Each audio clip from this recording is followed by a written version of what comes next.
Welcome back. Let's talk about America. The United States of America, USA, commonly known as United States.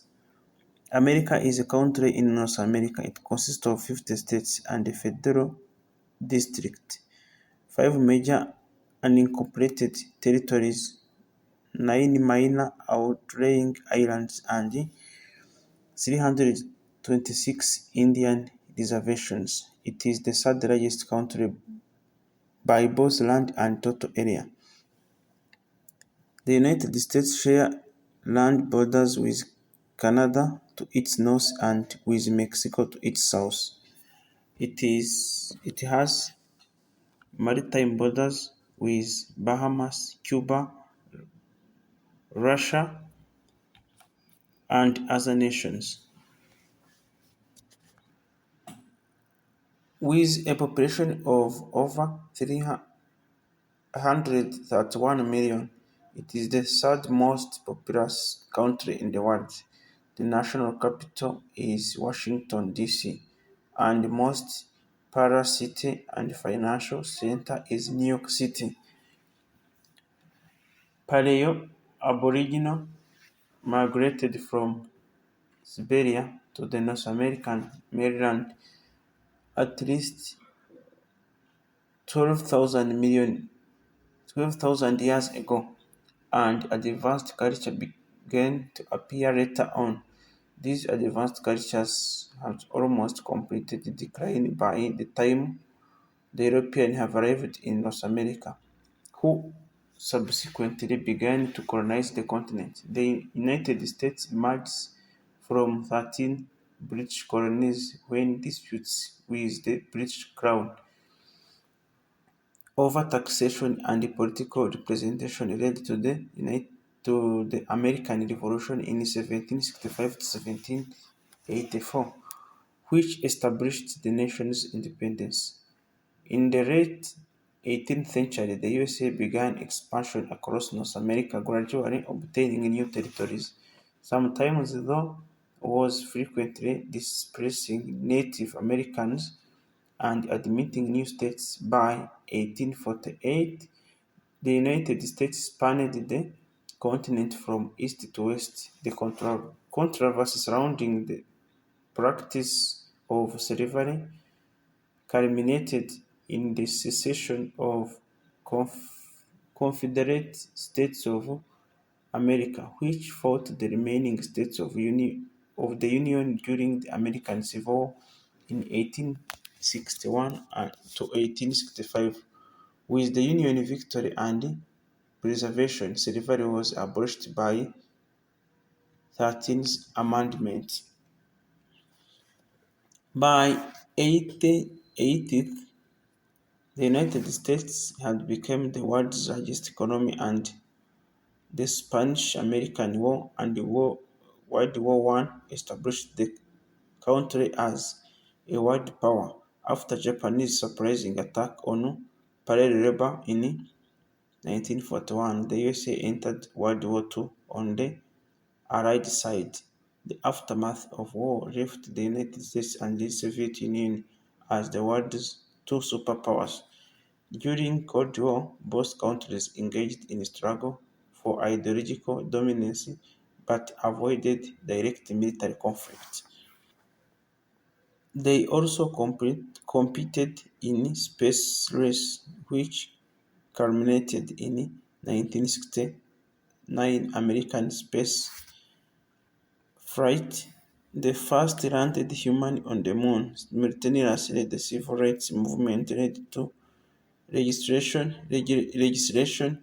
abolition state and local Jim Crow laws, and other codified the racial discrimination against African Americans. The Soviet Union dissolution in 1991 ended the Cold War, leaving the United States as the world's sole superpower. The September 11th attack in 2001 resulted in United States war launching war on terror, which included the war in Afghanistan 2001 to 2021 and Iraq War in 2006 to 2011. The United States is a federal republic with three separate branches of government, including bicameral legislature. It's a liberal democracy and a market economy. It ranks high in the international measure of human rights, quality of life, income and wealth, economic competitiveness and education.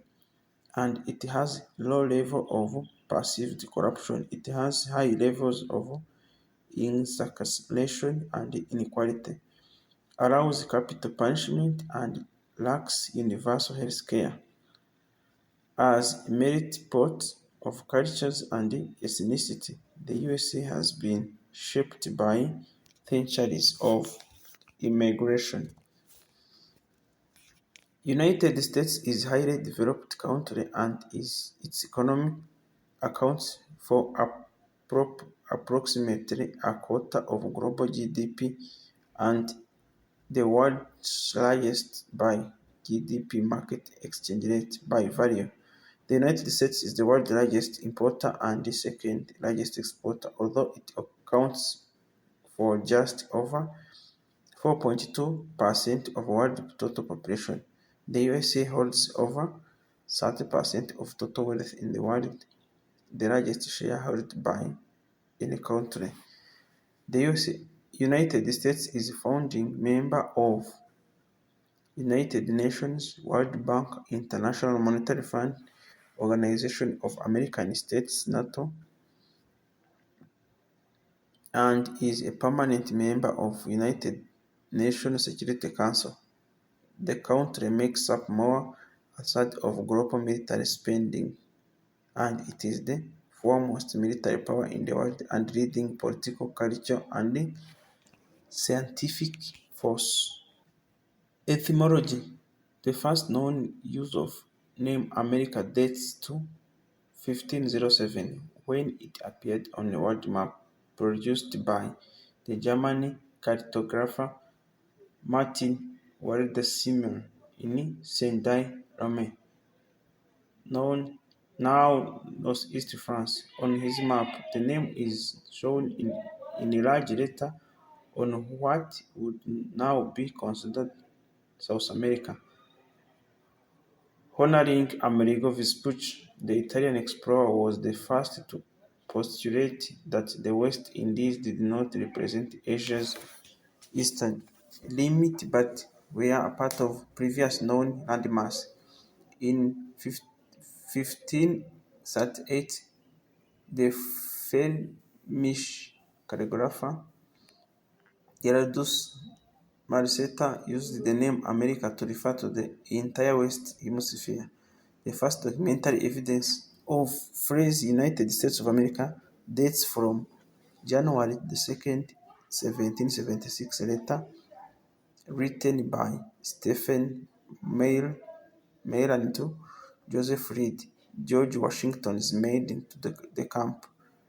Maryland expressed his wish to go with full and ample power from United States of America to Spain to seek assistance in the Revolutionary War effort. The first known publication of the phrase United States of America was in an anonymous essay in the Virginia Gazette newspaper in Williamsburg on April 6, 1776.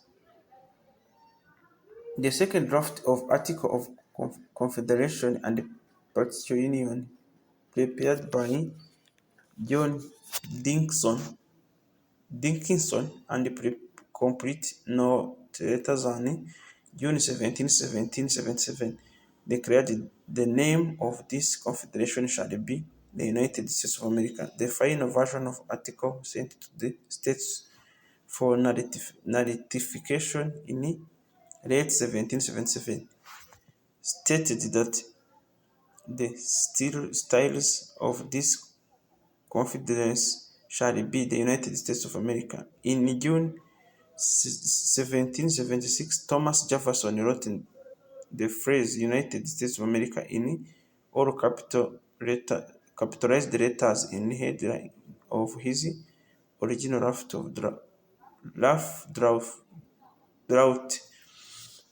of Declaration of Independence. This draft of the document did not surface until June 21st, 1776, and it is unclear whether it was written before or after Dixon used the term in June 17 draft of the Article of Confederation. The phrase United States was originally parallel in American usage. It described a collection of states, e.g., United States are. The singular form became popular after the end of Civil War and it is now standard usage. A citizen of United States is called American. United States, American, and U.S.A. refer to country adjectively. American values USA forces. In English, the word American rarely refers to topics or subjects not directly connected with United States.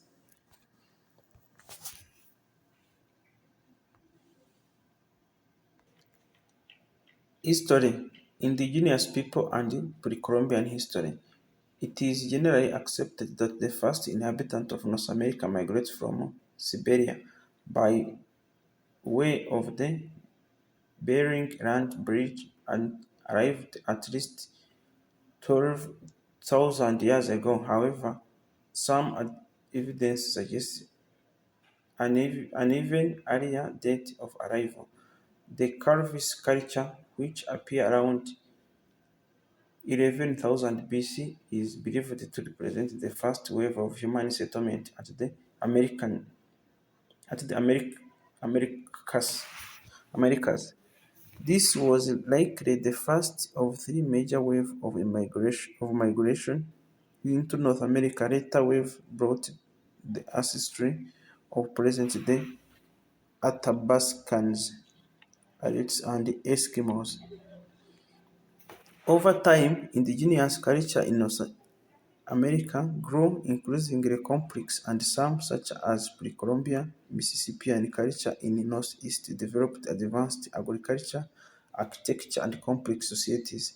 The city-state of Cahokia is the largest, most complex pre-Columbian archaeological site in modern-day United States. In the Four Corners region, ancestral Puebloan culture developed from centuries of agricultural experimentation. The Haudenosaunee, located in southern Great Lake region, was established at some point between the 12th and 15th century. Most prominent along the Atlantic coast were the Algonquian tribe, who practiced hunting and trapping alongside with limited farming. Estimating the native population of North America during European contact is difficult. Douglas H. Oberek of Smithsonian Institute estimates a population of 93,000 in South Atlantic states and a population of 473,000 in Gulf states, but most academics regard this figure as too low. Anthropologist Henry F.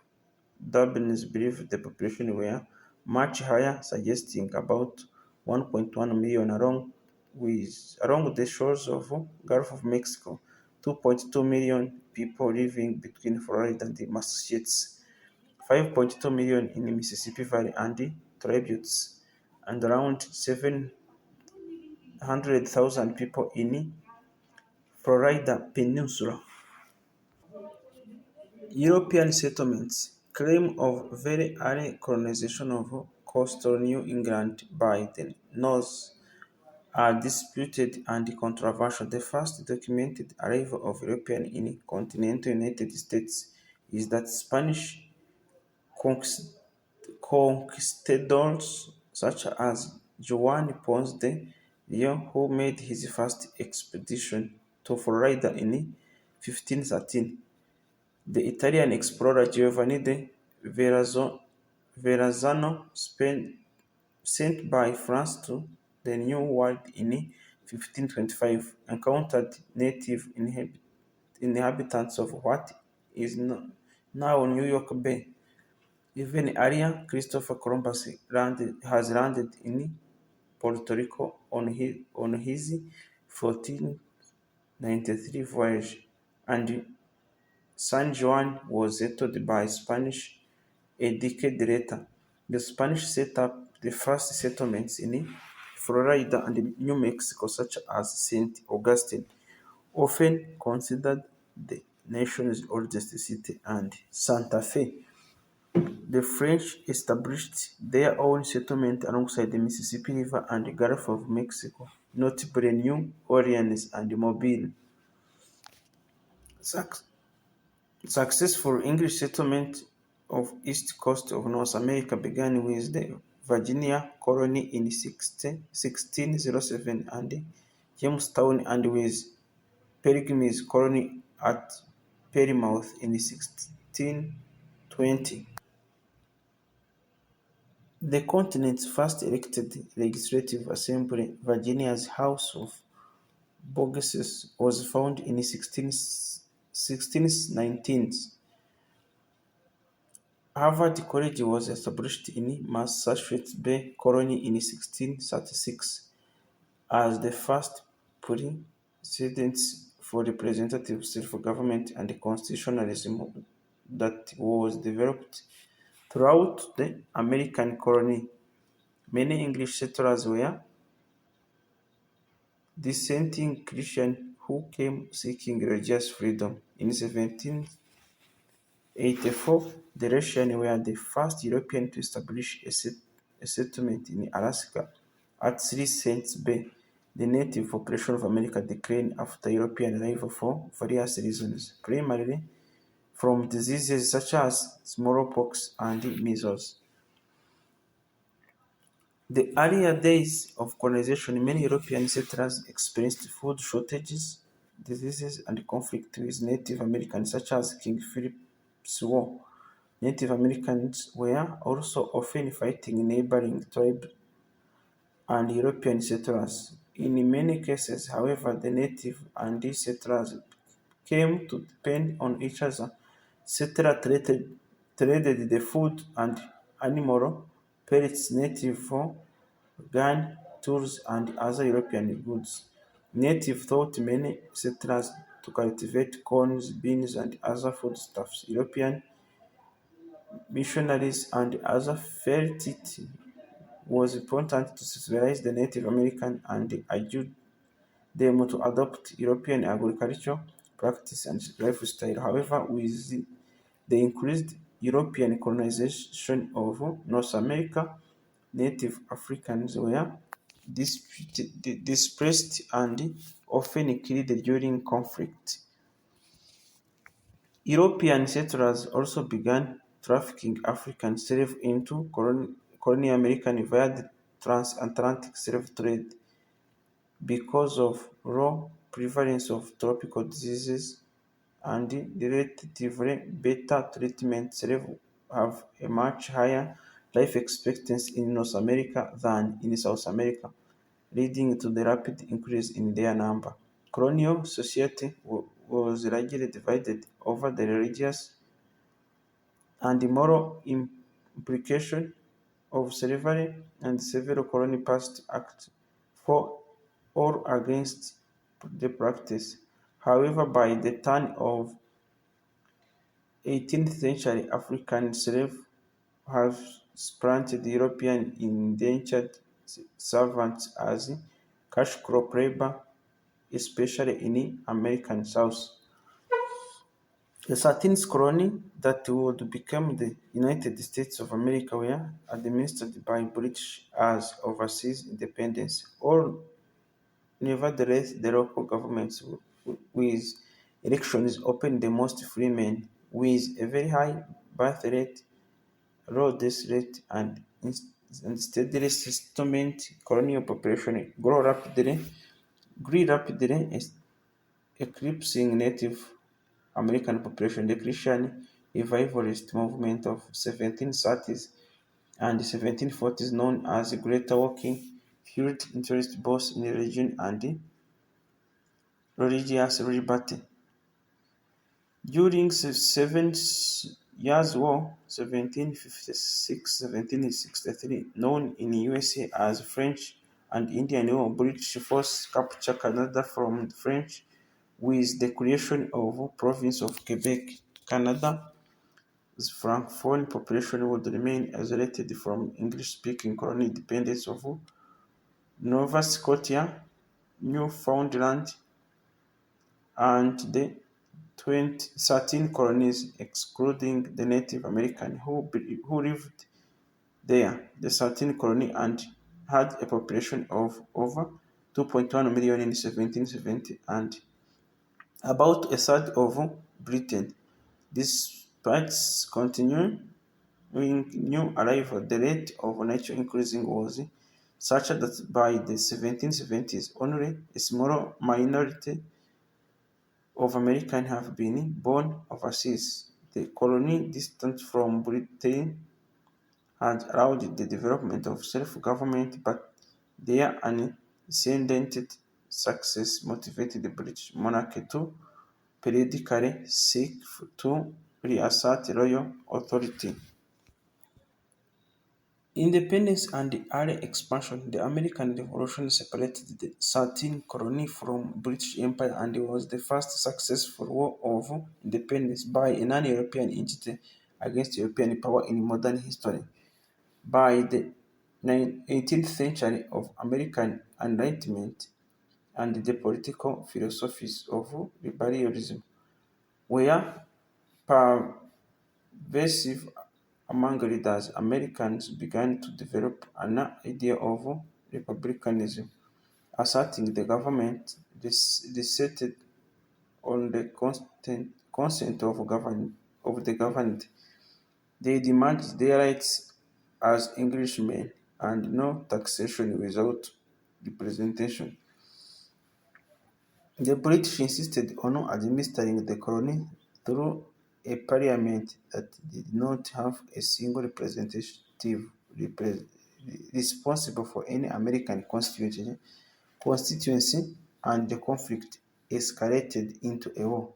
In 1774, the First Continental Congress passed the Continental Association, which mandated a colonies-wide boycott of British goods.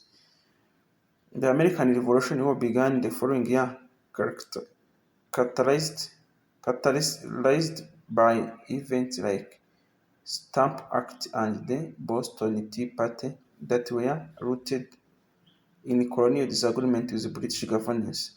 The Second Continental Congress, as an assembly representing the United Colony, unanimously adopted the Declaration of Independence on July 1st, 1776,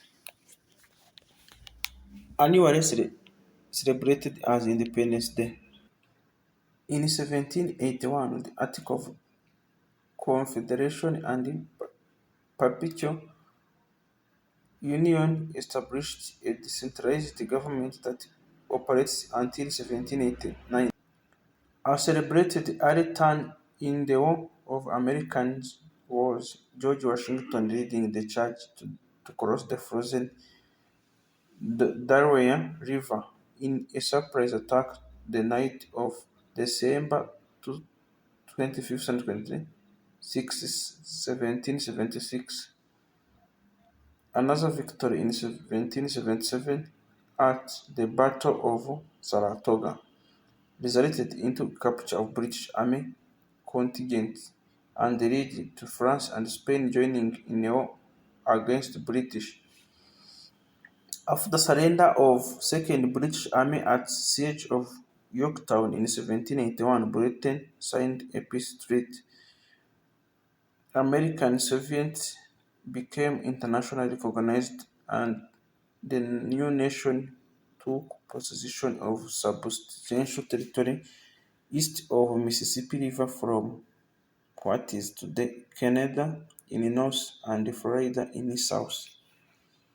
As it became increasingly apparent that the Confederation was insufficient to govern the new century, nationalists advocated for and read the Philadelphia Convention of 1787 indicting the United States Convention to replace it, ratified in state conventions in 1788.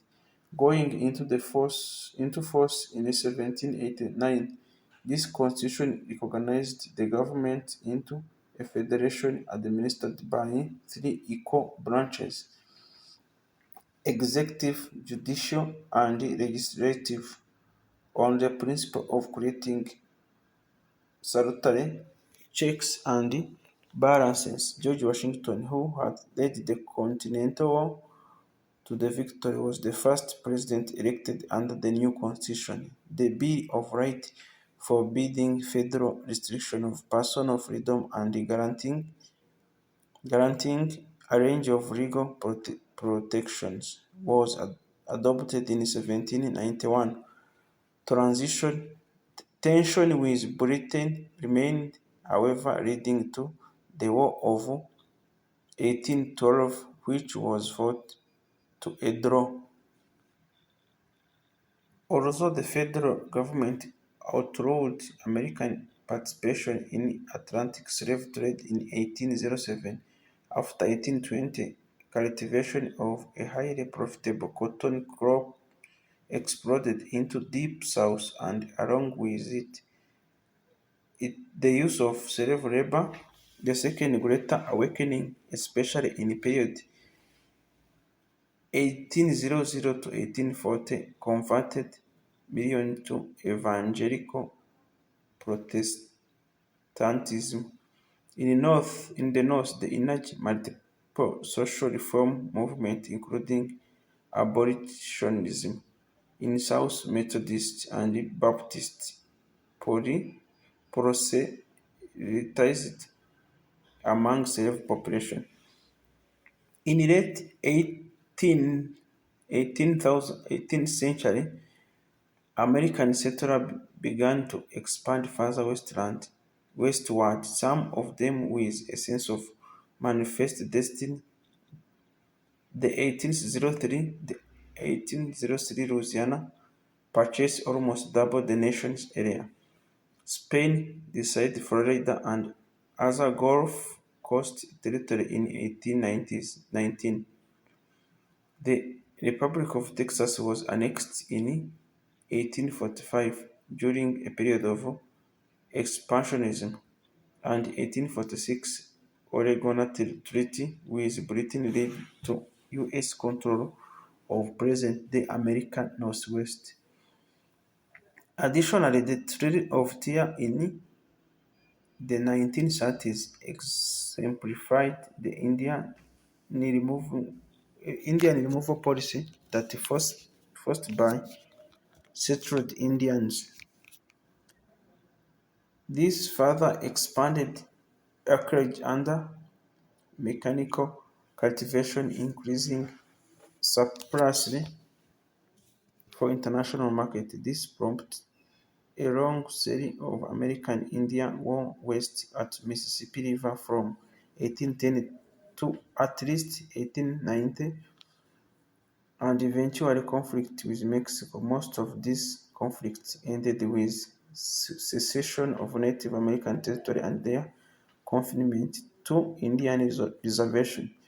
Victory in Mexican-American War resulted into 1848 Mexican secession of California and much of the present-day American Southwest, and the U.S.A. spanned the continent. The California Gulf Rush of 1848 and 1849 spurred migration to the Pacific coast, which led to the California Genocide and the creation of additional Western states.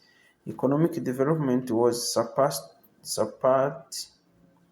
by giving vast quantity of land, nearly 10% of total area of United States, to white European settlers as a part of homestead homestead acts, as well as making grants to private railroad company and colleges.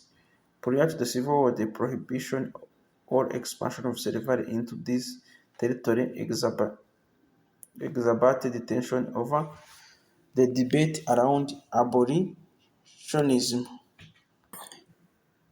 Civil War and Reconstruction era. Irreconcilable section conflict regarding the enslavement of Africans and African Americans ultimately led to the American Civil War, which with the 1860 election of Republican Abraham Lincoln conventions in 11 slave states declared secession and formed the Confederate States of America. While the federal government, the Union, maintained the secession was unconstitutional and illegal. On April 12, 1861, the Confederacy initiated army conflict by bombarding Fort Sumter, a federal garrison in Charleston Harbor, South Carolina. This would be the spark of civil war which lasted for 4 years, 1861-1865, and became the deadliest military conflict in American history. The war would result into deaths of approximately 620,000 soldiers for both sides and upwards of 50,000 civilians, almost all of them in the South. Reconstruction began in earnest following the war, while President Lincoln attempted to foster friendship and forgiveness between the Union and the former Confederacy. His assassination on April 14, 1865, drove a wedge between North and South again. Republicans in the federal government made it their goal to oversee the rebuilding of South and ensure the rights of African Americans. They persisted until compromise of 1877, when the Republicans agreed to chase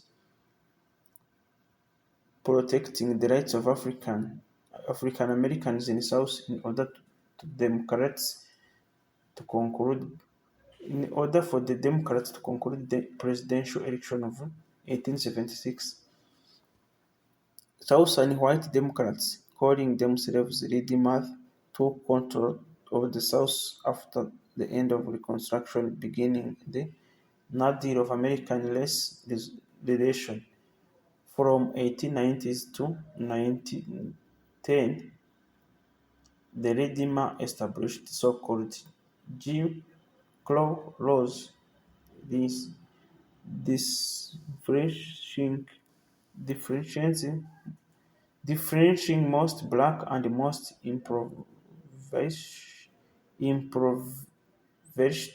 whites throughout the region. Black would face racial segregation nationwide, especially in the South. They also occasionally experienced violent violence, including lynching. Further immigration expansion and industrialization. In the North, urbanization and unprecedented influx of migrants from Southern and Eastern Europe supplied a surplus of labor for the country's industrialization and transformed its culture. National infrastructure, including telegraph and transcontinental railroads, support economic growth and greater settlement and development of the American Old West. After American Civil War, new transcontinental railway made relocation easier for settlers, expanded internal trade, and increased conflict with Native Americans. The later invention of electric light and the telephone would also affect communication and urban life. Mainland expansion also included purchase of Alaska from Russia in 1867. In 1893, pro-American elements in Hawaii overthrew the Hawaii monarchy and formed the Republic of Hawaii, which the USA annexed in 1898. Puerto Rico, Guam, and the Philippines were ceded by Spain in the same year. Following the Spanish-American War, American Samoa was acquired by United States in 1900 after the end of Second Samoa Civil War. The U.S.A. Virgin Islands were purchased from Denmark in 1917. Rapid economic development during late 19th and early 20th century fostered the rise of many prominent industrialists tycoons like Cornelius Vanderbilt joined the Rockefeller and Andrew Carnegie led the national progress in the railroad, petrol, and steel industry. Banking became a major part of the economy with J. P. Morgan playing a notable role. The American economy boomed, becoming the world's largest. These dramatic changes were accompanied by growing inequality and social unrest, which prompted the rise of organized labor alongside with populist, socialist, and anarchist movements. This period eventually ended with the advent of Progress Era, which saw significant reform including health and safety regulation of customer goods, the rise of labor union and greater antitrust measures to ensure competition and attention to the workers' condition. World War One, Great Depression, and World War Two. The United States remained neutral from the breakout of World War One in 1914 until 1917, when it joined the war as an associated power alongside the allies of World War One, helping to turn the tide against the Central Powers. In 1919, President Woodrow Wilson took a lead diplomatic role at the Paris Peace Conference and advocated strongly for the U.S.A. to join the League of Nations. However, the Senate refused to approve this and did not ratify the Treaty of Versailles that established the League of Nations. Around this time, millions of rural African Americans began a mass migration from south to north urban centers. It would continue until about 1970. The last vestige of progressive era resulted in women suffrage and alcohol prohibition. In 1920, the women's rights movement won passage of a constitutional amendment granting women's suffrage. The 1920s and 1930s saw the rise of radio for mass communication and the invention of early television.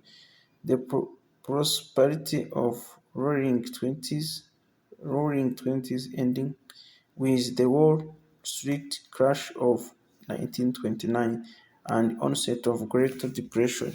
After this, after his election as a president in 1932, Franklin D. Roosevelt responded with New Deal, the Dust Bowl of mid-1930s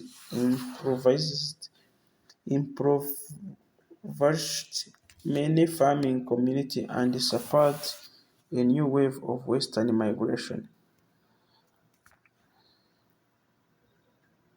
At first neutral during neutral during World War One. War Two, the United States in March 1941 began supplying materials to the Allies. On December 7, 1941, the Empire of Japan launched a surprise attack on Pearl Harbor, prompting the United States to join the Allies against Axis power, and in the following year, to intern about 120,000 Japanese and Japanese Americans.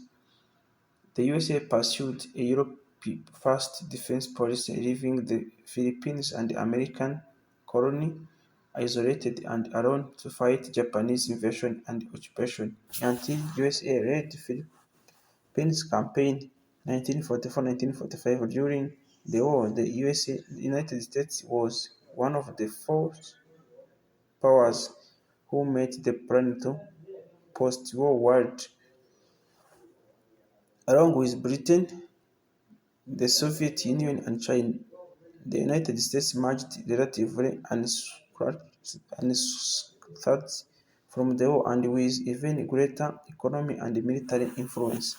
The United States played a lead role in Bretton Woods and the Yalta Conference, which signed the agreement on a new international financial institutions and Europe post-war reorganization. As an Allied victory was in Europe, a 1955 international conference held in San Francisco produced a United Nations Charter, which became active after the war. The United States and Japan then fought each other in the largest naval battle in history, the Battle of Leyte Gulf.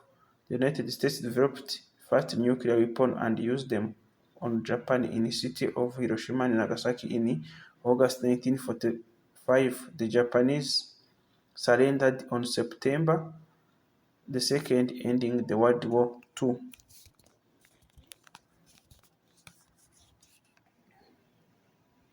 Cold War and late 20th century. After World War II, the United States financed and implemented the Marshall Plan to help rebuilding West Europe. Disbursements paid between 1848 and 1852 would total 13 billion USD, or 115 billion USD in 2021. Also, at this time, geopolitical tension between the United States and Russia led to the Cold War, driven by ideology divided between capitalism and communism. They dominated the military affairs of Europe, with USA and its NATO ally on one side and the Soviet Union at its Warsaw Pact ally on the other. The USA often opposed third war movement that it viewed as Soviet-sponsored, sometimes pursuing direct action for regime change against left-wing governments. American troops fought the Communist force in Korea War of 1950-1953, and the USA became increasingly involved in the Vietnam War 1955-1975, introducing combat force in 1965. Their competition to achieve superior spaceflight capability led to the space race, which culminated in the USA becoming the first nation to land people on the moon in 1969. While both countries engaged in proxy wars and developed powerful nuclear weapons, they avoided direct military conflict. At home, the USA had experienced sustained economic expansion, urbanization, and rapid growth of its population and middle class following World War II. After a surge in female labor participation around 1970s, by 1985 the majority of women aged 16 and over were employed. and the construction of interstate highway system transformed the nation's transport infrastructure in decades to come. In 1959, United States admitted Alaska and Hawaii to be the, to become the 19th and 50th states, formally expanding beyond contiguous United States. The growing civil rights movement used non-violence to confront racism, with Martin Luther King Jr. Becoming a prominent leader and figurehead. President Lyndon Johnson initiated the legislation that led a series of policies addressing poverty and racial inequalities in what he termed as Great Society. The launch of a war on poverty expanded entitlements and welfare spending, leading to the creation of food stamp program aid to families with dependent children, alongside with National Health Insurance Program Medicare and Medicaid. A combination of court decision and legislation culminating in the Civil Rights Act of 1968 made significant improvements. Meanwhile, a counterculture movement grew which was fueled by opposition of the Vietnam War, the Black Power movement, and the sexual revolution. The women movement in USA broadened the debate on women's rights and made gender equality a major social goal.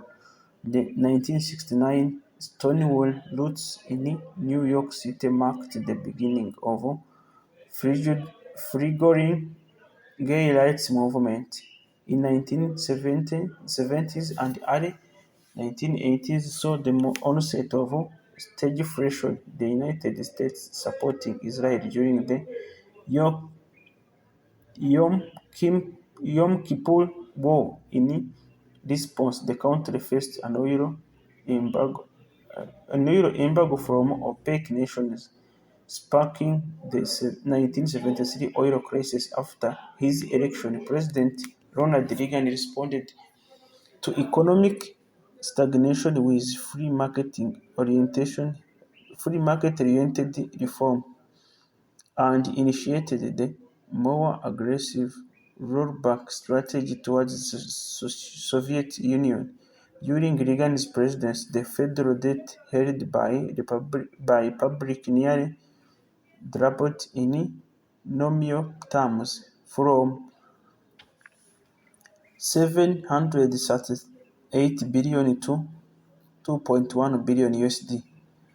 This led to the United States moving from world's largest international creditor to the world's largest debtor nation. The dissolution of Soviet Union in 1991 ended the Cold War, ensuring a global unipolarity in which USA was unchallenged as the world's dominant superpower. Due to the dot-com boom, stable monetary policy, and reduced social welfare spending, the 1990s saw the longest economic expansion in modern USA history, fearing the spread of instability from Iraq invasion of Kuwait. In August 1991, President George H. W. Bush launched and led the Gulf War against Iraq, expelling Iraq forces and restoring the Kuwaiti monarchy. Beginning in 1994, the U.S.A. signing the North American Free Trade Agreement, causing trade among the U.S.A., Canada, and Mexico. So. 21st century. On September 11, 2022, Al-Qaeda territory hijacked fuel passenger plane into World Trade Center in New York City and Pentagon near Washington, D.C., killing nearly 3,000 people. In response, President George W. Bush launched the War on Terror, which included a near 20-year war in Afghanistan from 20 from 2001 to 2021 and 2003 to 2011 Iraq War. Government policy designed to promote affordable housing, widespread failure incorporated and regulatory governance and historically low interest rates set for the Federal Reserve lead to housing bubble in 2006. This culminated in financial crisis of 2007-2008 and greater recession, the nation's largest economic contraction since the Great Depression. Barack Obama, the first multiracial president with African American ancestry, was elected in 2008 amid financial crisis. By the end of his second term, the stock market, media, household income, and net worth, and the number of persons with jobs were all at record level, while the unemployment rate was well below the historical average. His signature legislative accomplishment was the Affordable Care Act, popularly known as Obamacare. It represented the U.S.A. health system's most significant regulatory overhaul and expansion of coverage since Medicare in 1965. As a result, the uninsured share of population was cut in half, while the number of newly insured Americans was estimated to between 20 to 24 million. After Obama served two terms, Republican Donald Trump was elected as the 45th president in 2016. His election is viewed as one of the biggest political upsets in American history.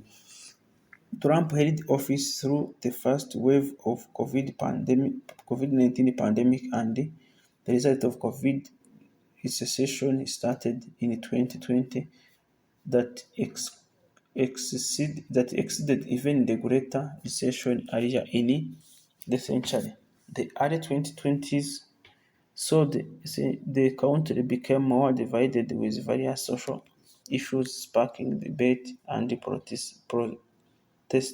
The murder of George Floyd in 2020 led the widespread civil unrest in urban cities and the national debate about police brutality and the lingering institutional racism. The nationwide increase in the frequency of incidents and the number of deaths related to mass shooting added to the societal tension. On January 6, 2021, supporters of outgoing President Trump stormed to the U.S.A. Capitol in the unsuccessful effort to dispute the Electoral College vote count that would confirm Democrat Joe Biden as the 46th president. In 2022, the Supreme Court ruled that there is no constitutional right to abortion, causing another wave of protests across the country and stoking international reaction as well. Despite this division, the country have remained unified against Russia after Vladimir Putin's 2022 invasion of Ukraine, with political and individual cross the political spectrum supporting arms shipment to Ukraine and many large American corporations pulling out of Russia and Belarus altogether.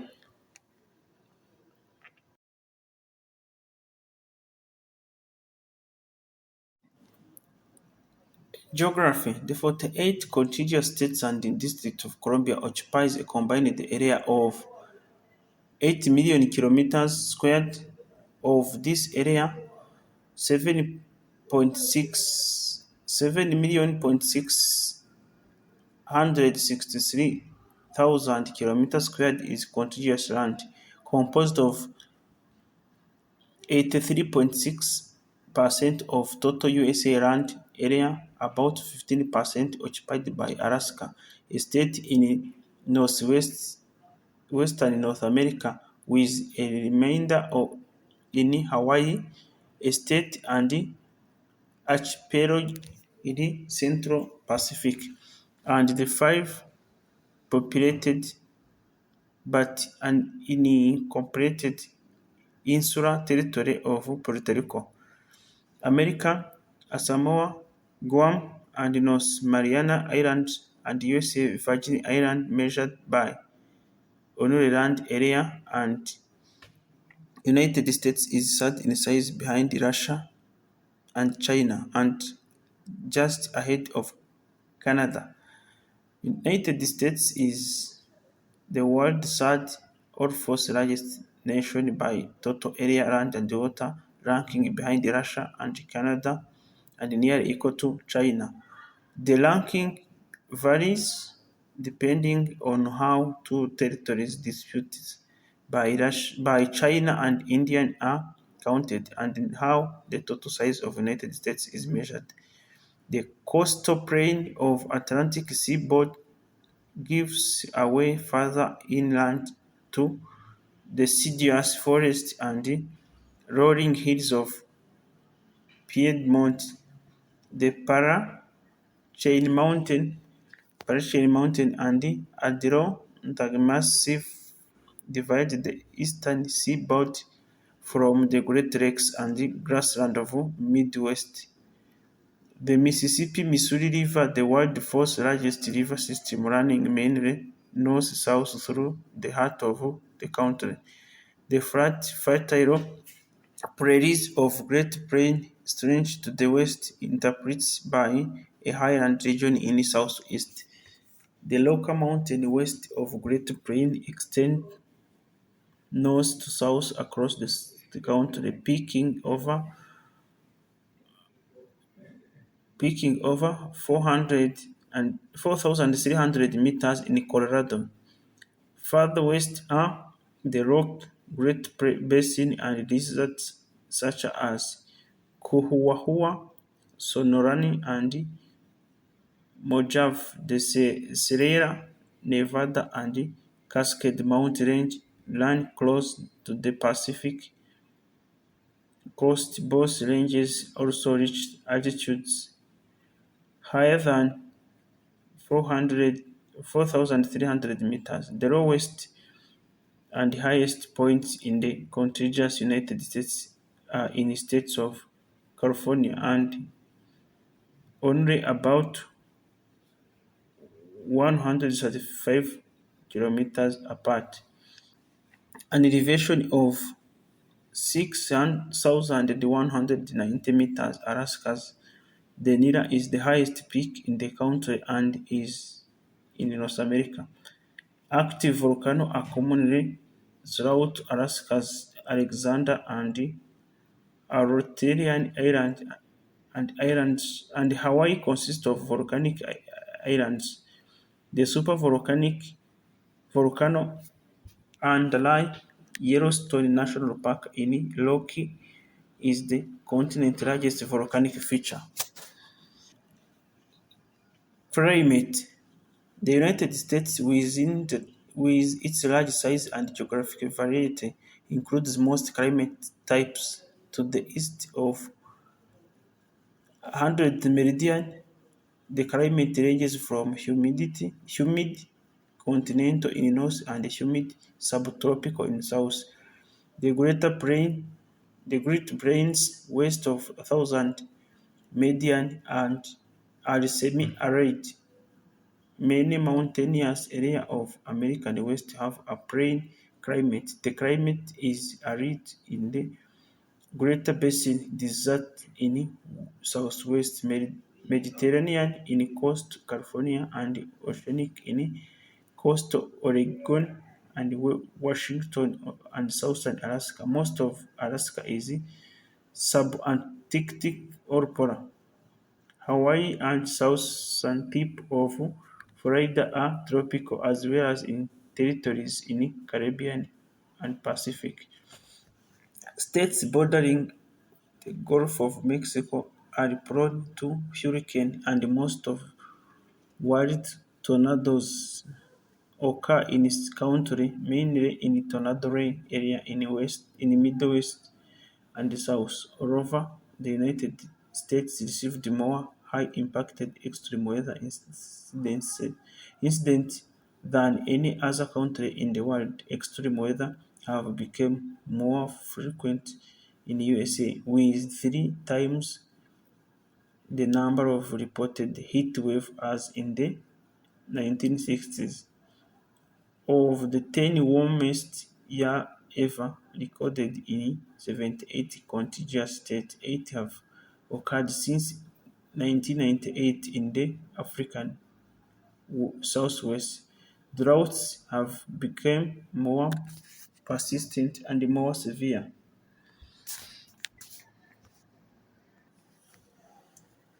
Biodiversity and conservation. The USA is one of 17 megadiversity countries containing a large number of endemic species, about 17,000 species of vesicular plants occur in contiguous United States and Alaska, and more than 1,800 species of flowering plants are found in Hawaii, few of which occur in the mainland. The United States is the home of 428 mammal species, 784 birds, 311 reptiles, and 295 amphibians, and 91,000 insect species. There are 63 national parks and hundreds of other federal managed parks, forests, and wilderness areas, which are managed by National Park Service. Altogether, the government owns about 28% of the country land area, mostly in western states.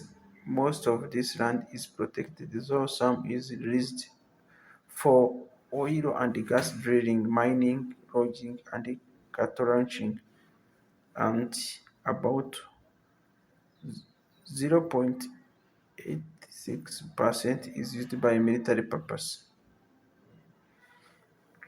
Environmental issues including debating on oil and nuclear energy, dealing with air and water pollution, the economic cost, protecting wildlife, logging and deforestation, and climate change.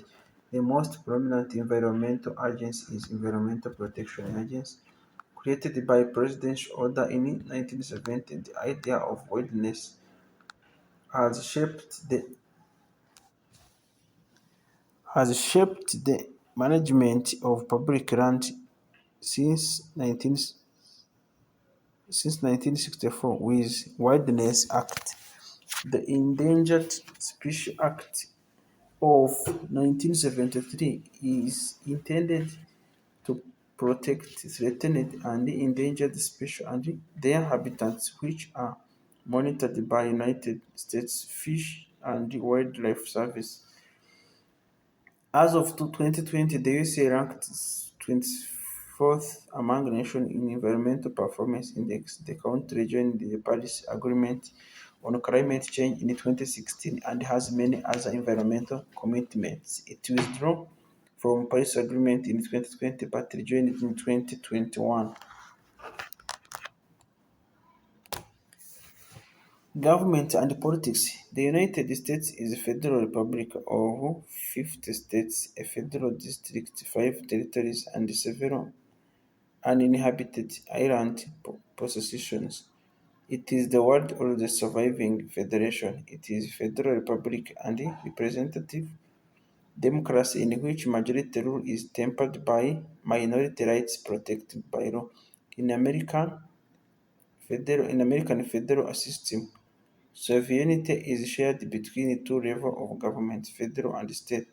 Citizens of the states are also governed by local governments, which are administrative divisions of the state. The territories are administrative divisions of federal government. The USA Constitution serves as the country supreme legal document. The Constitution establishes the structure and responsibility of the federal government and its relationship with the individual state. The Constitution has been amended 27 times. The first 10th Amendment, Bill of Rights, and the 14th Amendment form the central basis of American individual rights. All laws and governmental procedure are subjected to judicial review, and any law can be void, voided if the court determines that it is violates the Constitution. The principle of judicial review, not explicitly mentioned in the Constitution, was established by Supreme Court in Marbury versus Madison, 1803. The United States has operated under two-party system, but most of its history. In American political culture, the center-right Republican Party is considered the conservative, and the center-left Democratic Party is considered liberal. On Transparency International's 2019 corruption perception index, its a public sector position to deteriorate from a score of 76 in 2015 and 69 in 2019. In 2021, the USA ranked 25th on the Democracy Index and is described as a flawed democracy. Federal government. The federal government comprised of three branches, which are headquartered in Washington, D.C. and regulated by a system of checks and balances defined by Constitution. Legislative. The bicameral Congress, made up of Senate and House of Representatives, makes the federal laws, declares war, approved treaties, have the power of the pass, and has the power of impeachment by which it can remove sitting member of federal government.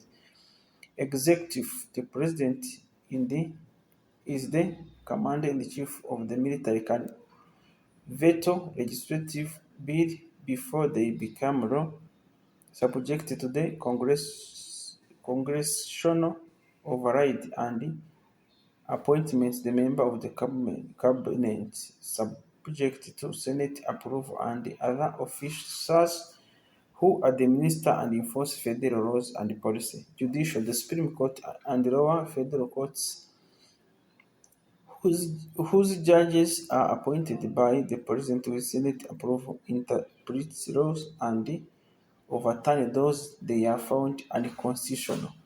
The laws, the lower house of the House Representatives have 43, 435 voting members, each representing a congressional district for a 2 year term. House seats are apportioned among the states by population. Each state then draw a single member district to conform with consensus appointment. The District of Columbia and the five major USA territories each have one member of Congress. Those members are not allowed to vote. The upper house, the Senate, has 100 members, with each state having two senators elected at large to 6 year term. One third of the Senate seats are up for election every 2 years. The District of Columbia and the five major USA territories do not have senators. The Senate is unique among upper house in being the most prestigious and powerful portion of the country. Bicameral system. Political scientists have frequently labeled it the most powerful upper house of any government. The president serves a 4 year term and may be elected to the office no more than no more than twice. The president is not elected by direct vote but by indirect electorate college system in which determining votes are apportioned to the states and the District of Columbia. The Supreme Court, led by the Chief Justice of the United States, has 9 members who serve for life. 9 members who served for life. Political division. Each of 50 states holds jurisdiction over a geographical territory where it shares sovereignty with the federal government. They are subdivided into counties or county equivalent and further divided into municipalities. The District of Columbia is a federal district that contains the capital of the United States, the city of Washington. Each state has the amount of presidential electors equal to the number of their representatives plus senator in Congress, and the District of Columbia has 3 electors. Territories of United States do not have presidential electors. Therefore, people there cannot vote the president. Citizenship is granted at birth in all states. The District of Columbia and all major U.S.A. territory except American Samoa, the United States observe limited tribal sovereignty at the American Indian Nation, like state sovereignty. American Indians are U.S.A. citizens and tribal lands are subjected to the jurisdiction of the U.S.A. Congress and the federal courts. Like the states, tribes have some autonomy restriction. They are prohibited for making war, engaging in their own foreign relations, and printing or issuing independent currency. Indian reservations are usually contained with one state, but there are 12 reservations for cross-state boundaries. Foreign relations. The United States have established a structure of foreign relations and it had the world's second largest diplomatic corps in 2019. It's a permanent member of United Nations Security Council and the home of United Nations headquarters. The United States is also a member of G7, G20, and the OECD intergovernmental organization. Almost all countries have embassies, and many have consulate official representatives in the country. Likewise, nearly all nations host formal democratic missions with United States except Iran, North Korea, and Bhutan. Though Taiwan doesn't have formal diplomatic relations with U.S.A, it maintains close, if unofficial, relations. The United States also regulates supply Taiwan in military equipment. United States has a special relationship with United Kingdom and strong ties with Canada, Australia, New Zealand, the Philippines, Japan, South Korea, Israel, and several European Union countries France, Italy, Germany, Spain, and Poland.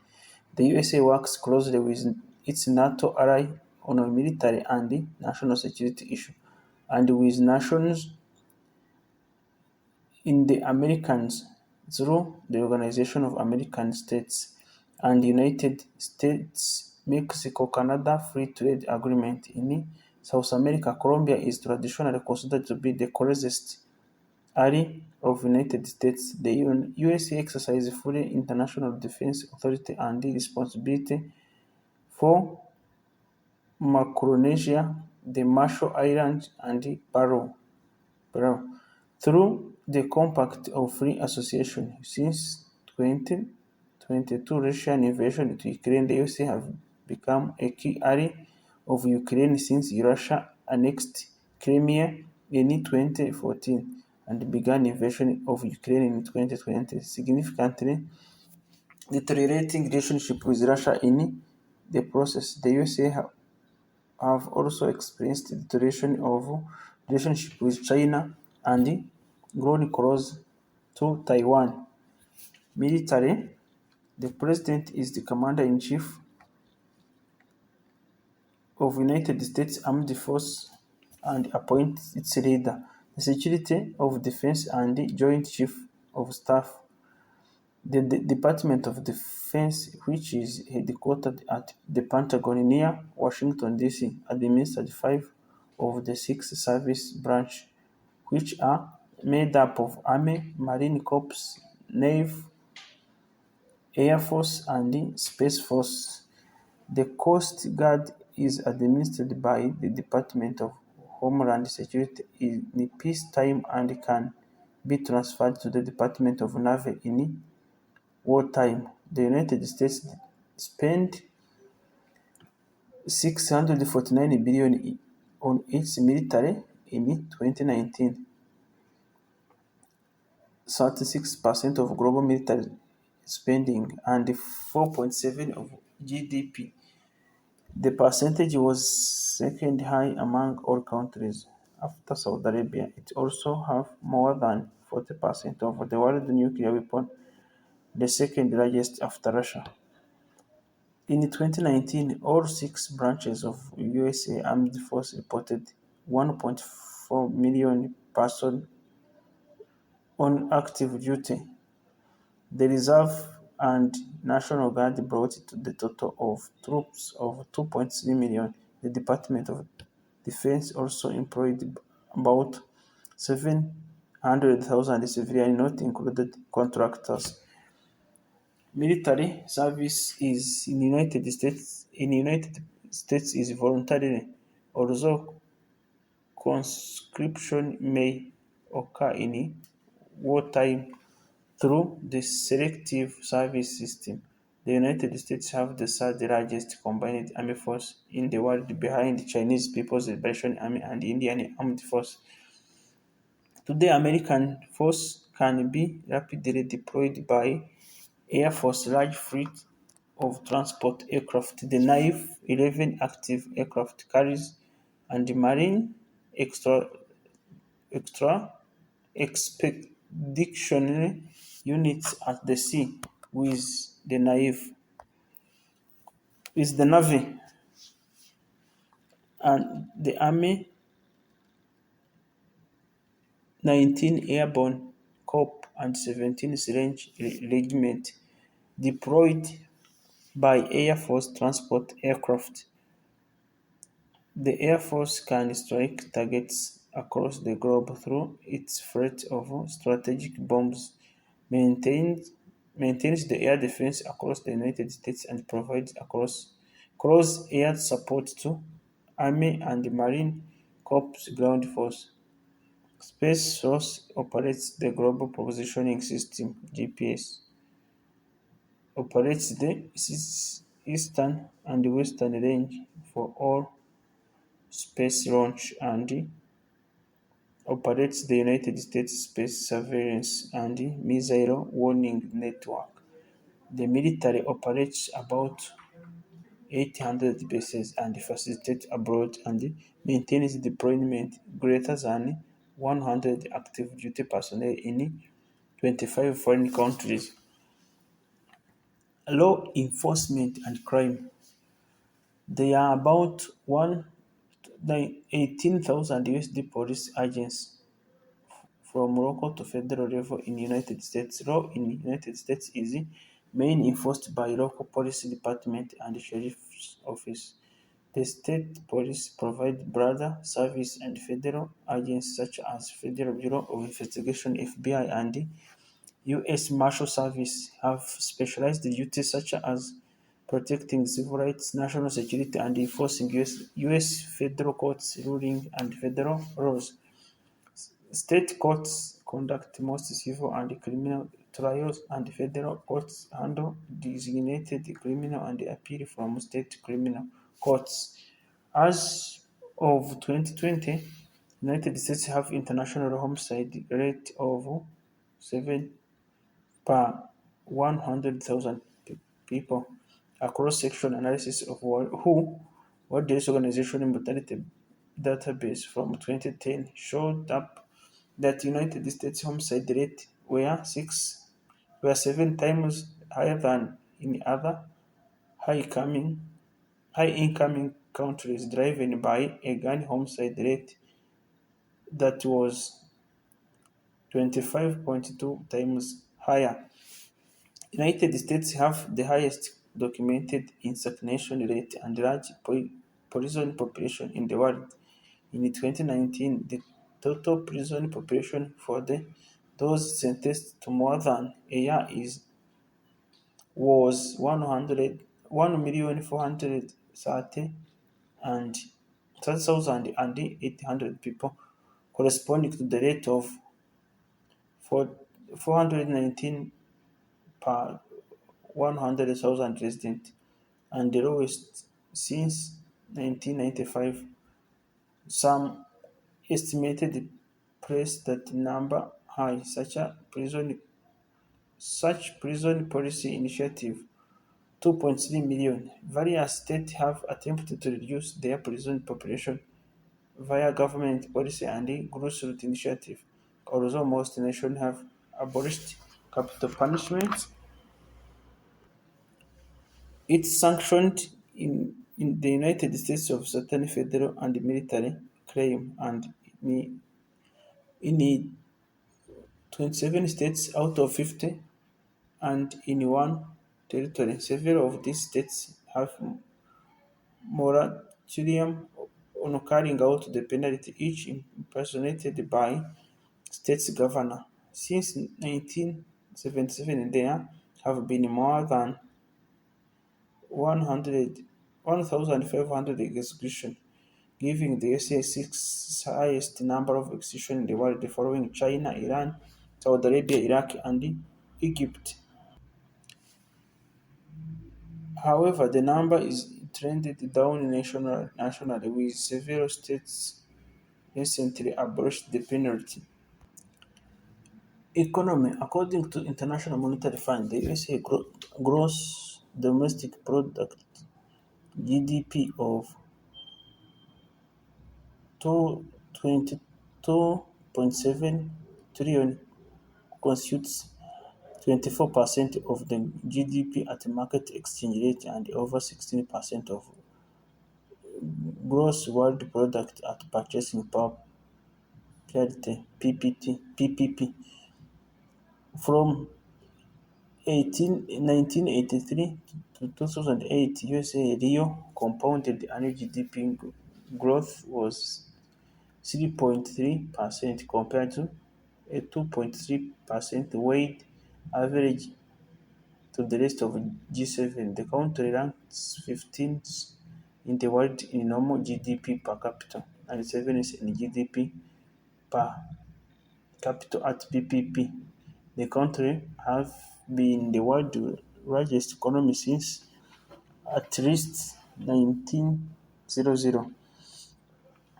The United States is the most technically powerful and innovative nation, especially in artificial intelligence, computers, pharmaceuticals, and medical, aerospace, and military equipment. The nation's economy is fueled by abundant natural resources as well as developed infrastructure and high productivity. It has the second highest total estimated value of natural resource, valued at 44.98 trillion in 2019. Although resources differ on their estimates, Americans have the highest average household and employed income among OECD member states. In 2013, they had the sixth highest median household income, down from fourth highest in 2010. US dollar is the currency most used international transaction and is the world's foremost reserved currency, backed by its economy, its military and petrodollar system, and it's linked to eurodollar and large US Treasury market. Several countries use it as their official currency, and in others it is facto, de facto currency. The New York Stock Exchange and the Nasdaq are the world's largest stock exchange by market capitalization and trade volume. The largest US trade partner are China, the European Union, Canada, Mexico, India, Japan, Korea, and United Kingdom. The United Kingdom and Taiwan. The USA is the world's largest importer and the second largest exporter. It has free trade agreements with several countries, including the USMCA. The United States ranked second in Global Competitive Report in 2019 after Singapore. One of the world's 500 largest companies, 124 are headquartered in USA. While its economy has reached a post-industrial level of development, the United States remains industrial power. It has a smaller welfare state and redistributes less income through government action than most other high-income countries. The United States ranked the 41st highest in income inequality among 156 countries in 2017 and the highest compared to the rest of the developing countries of the developed world. On February 2nd, 2022, the United States had a national debt of 30 trillion USD. Income and property, income and poverty, accounting for 4.24% of global population. American collectively possess 30.2% of world's total wealth as 2021, the largest percentage of any country. The USA also ranks first in number of dollar billionaire and millionaire in the world, with 400 with 724 billionaire as of 2021 and nearly 20, 22 million millionaires in 2021. Wealth in the United States is highly concentrated. The richest 10% of the adult population owing 72% of the country's household wealth, while the bottom 50% owes just 2%. Income inequality in USA remains at record highs, with top fifth of earner taking home more than half of all income and giving the USA one of the widest income distributed among OECD members. The United States is the only advanced economy that do not guarantee its workers a paid vacation, and one of the few countries in the world without paid family leave as a legal right. The United States also has a high percentage of low-income workers than almost any other developed nation, largely because of weak collective bargaining system and large of government supports at risk workers. There, there were about 567,000 sheltered and unsheltered homeless persons in USA in January 2019, with almost 20,000 stay in an emergency shelter or transition housing program attempting to combat homelessness, including the Section 8 Housing Venture Program and implementation of the Housing First strategy across all levels of government. In 2011, 16.7 million children lived in food insecure households, about 35% more than 2007 levels, though only 845,000 US children 1.1%. So, reduced food intake or disrupted eating pattern at some point during the year, and in most cases were not chronic. As of June 2018, 40 million people, roughly 12.7% of the U.S.A population, were living in poverty, including 13.3 million children of those impoverished, 18.5 million living in deep poverty, family income below one half of the federal government poverty threshold. Science and technology. The U.S. has been a lead in technology innovation since the late 19th century and scientific research since the mid-20th century. Methods for producing interchangeable parts and the establishment of machine tool industry enabled the USA to have large-scale manufacturing of sewing machines, bicycles, and other items in the late 19th century. In the early 20th century, factory electrification, the introduction of assembly line, and other labor-saving techniques created the system of mass production. In the 21st century, approximately two-thirds of research and development funding came from the private sector. In 2020, United States was the country with the second highest number of publishing scientific papers and the second most patents granted, both after China. In 2021, the United States launched a total of 21 space flights. China reported 55. The USA has 2,944 active satellites in space in December 2021, the highest number of any country.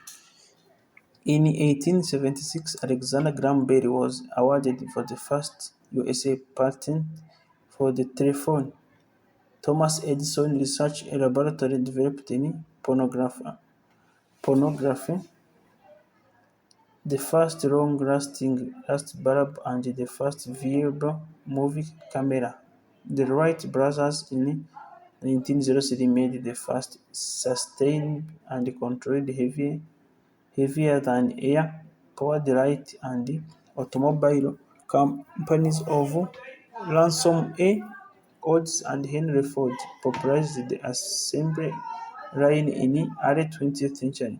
The rise of fascism and Nazism in the 1920s and 1930s led many European scientists such as Albert Einstein, Enrico Fermi, and John von Neumann to immigrate to the United States. During World War II, the Manhattan Project developed nuclear weapons, ushering into atomic age. During the Cold War, competition for spare missile capability ushered in the space race between USA and the Soviet Union. The invention of transistors in the 1950s, a key component in almost all modern electronics, led to the development of microprocessor,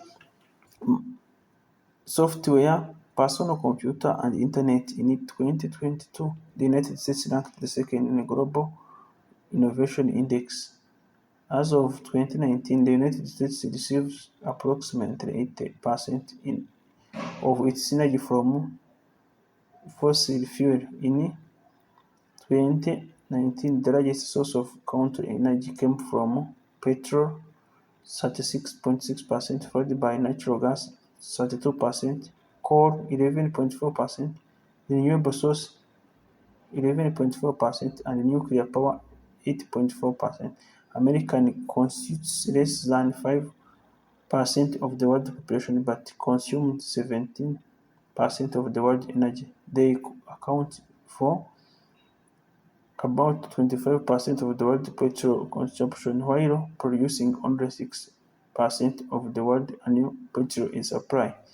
The U.S.A. ranks as the second highest emitter of greenhouse gas gases, excluded only by China. Transportation: The U.S.A.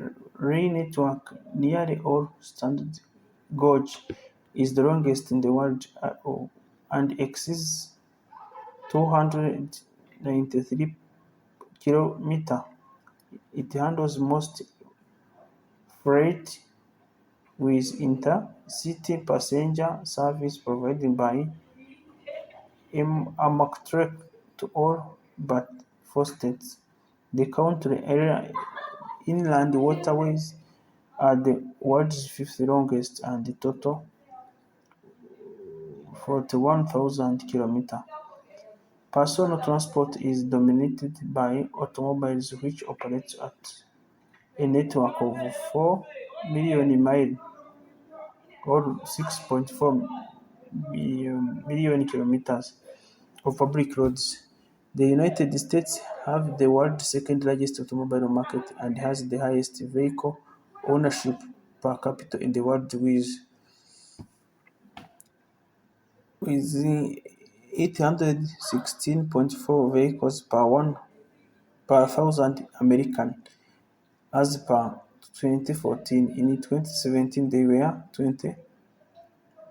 255 million non-two-wheeled motor vehicles, or about 910 vehicles per 1,000 people. The civil airline industry is entirely privately owned and have been largely deregulated since 1973, while most major airports are publicly owned. The three large airlines in the world by passenger carriers are U.S.-based American Airlines is number one after its 2013 acquisition of U.S. Airways. Of the world's 50 busiest passenger airports, 16 are in U.S.A., including the busiest Hartsfield-Jackson Atlanta Airport. Of the 50 busiest container ports, four of four are located in the United States, of which the busiest is ports of Los Angeles. Demography: Population: The U.S.A. Census Bureau reported 331 million residents as of April 1st, 2020, making the United States the third most populous nation in the world after China and India. According to the Bureau, U.S.A. population clock on January 28, 2021, the U.S.A. population had net gain of one person every 100 seconds, or about 864 people per day.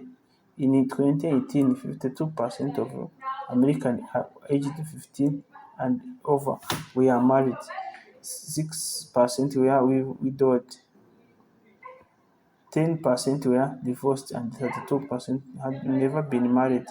In 2020, the US had total fertility rate stood at 1.64 child per woman, and the world highest rate, 23% of children living in a single-parent household. United States of America has a diverse population. 37 ethnic groups have more than 1 million members. White Americans of Europe ancestry form largest ratio, and ethnic group of 57.8% of United population.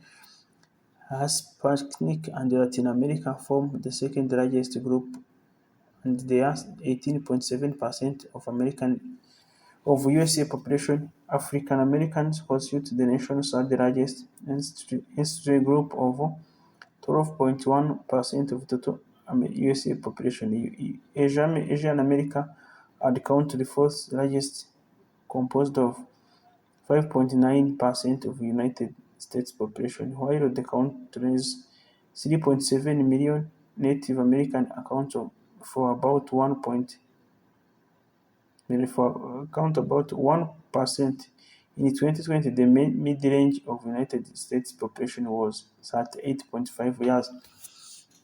In 2018, there were almost 90 million immigrants and USA-born children of immigrants in the United States, accounting for 28% of overall USA population. In 2017, out of USA foreign-born population, some 45%, 20.7 million, were naturalized citizens, 27%, 12.3 million, were of permanent resident, 6%, 2.2 million, were temporary lawful resident, and 23%, 10.5 million, were unauthorized migrants. The United States led the world in refugee resettlement for decades, admitting more refugees than the rest of the world combined.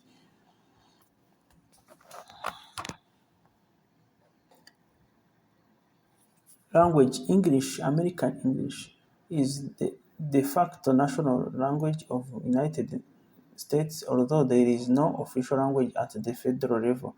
Some laws, such as U.S. naturalization requirements, standardize English, and some states have declared English as the official language. 3 states of 4 U.S.A. territory have recognized the local or indigenous language in addition to the English, including Hawaii, Hawaiian, Alaska 20 native language, South Dakota, Sioux, American Samoa, Samoan, Puerto Rico Spanish, Goma, Chamorro, and North Mariana Island Carolinian and Chamorro. In Puerto Rico, Spanish is more widely spoken than English.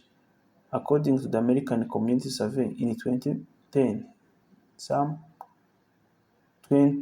229 million people out of total USA population of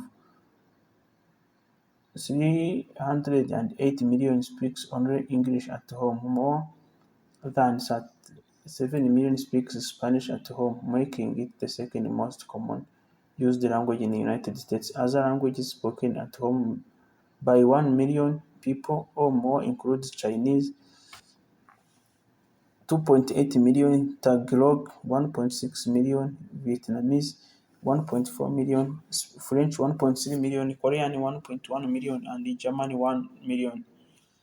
The most widely taught foreign language in the United States in terms of enrollment member from kindergarten through university undergraduate education are Spanish, 7.2 million students, French, 1.5 million, German, 500. Other commonly taught languages include Latin, Japanese, American Sign Language, Italian, and Chinese. Religion: The First Amendment of U.S.A. Constitution granted the free exercise of religion and forbids Congress from passing laws respecting its establishment. The Latter-day Saints, commonly known as Mormons, and the Jehovah's Witnesses are the two largest religions founded in U.S.A., while European colonists import more typical religions such as Catholicism and Protestantism from Europe. Pew Research Center studied this during late 2010s and early 2020s found about 90% of Americans believe in God. 65% of Americans report the religion plays an important and a very important role in their lives. 61% reports praying weekly or more, and 43% reported attending religious service at least monthly.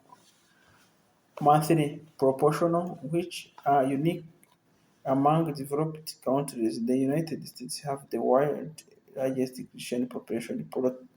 Protestantism is the largest Christian religion grouping in the United States, accounting for almost half of the American.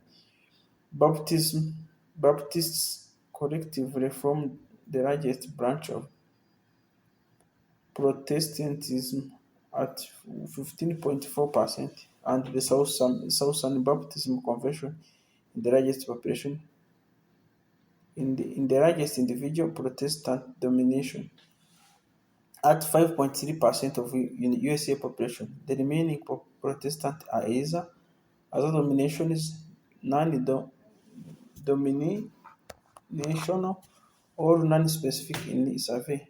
In the so-called Bible belts located primarily within southern USA, socially conservative evangelical Protestantism play a significant role culturally, but by contrast, religion plays at least important role in New England and the Western US.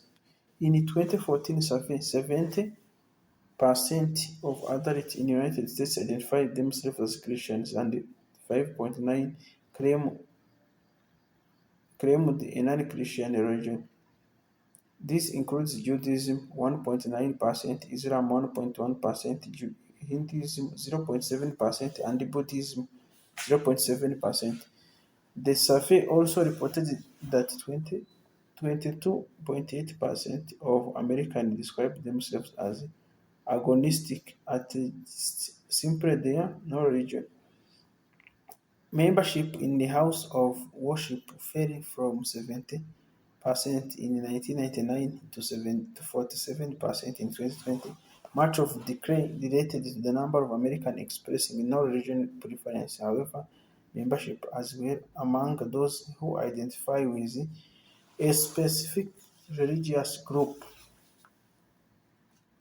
Urbanization. About 82% of Americans live in the urban area, includes suburbs, and half of those reside in a city with population over 50,000 in 2008. 273 incorporated municipalities have population of over 100,000. 9 cities have more than 1 million residents, and four cities, New York City, Los Angeles, Chicago, and Houston, has a population exceeding 2 million. Many USA municipality populations are growing rapidly, particularly in the south and west. Health. In a preliminary report, the Center of Disease Control and Prevention (CDC) announced that USA life expectancy at the birth has dropped from 76.1 years in 2021, meaning that 23.2 years for men and 29.1 years for women dropped to 0.9 years from 2020. This was the second year of overall decline, and the chief cause listed were COVID-19 pandemic, accidents, drug overdose, heart and liver disease, and suicides. Life expectancy was highest among Asian and Hispanics, and low among Blacks and American Indian Alaskan Native people. Starting in 1998, the average life expectancy in USA fell behind that of other wealth-industrialized countries, and the American health disadvantage gap has been increasing ever since. The US also has one of the highest suicide rates among highest incoming countries, and approximately one-third of USA adult population is obese, and another third is overweight.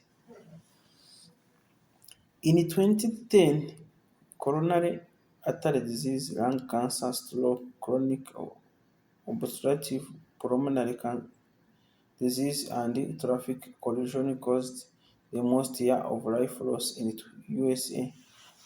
Low back pain, depression, musculoskeletal disorder, neck pain, and anxiety caused the most years loss to disability. The most harmful risk factor were poor diet, tobacco smoking, obesity, high blood pressure, high blood sugar, physical inactivity, and alcohol consumption.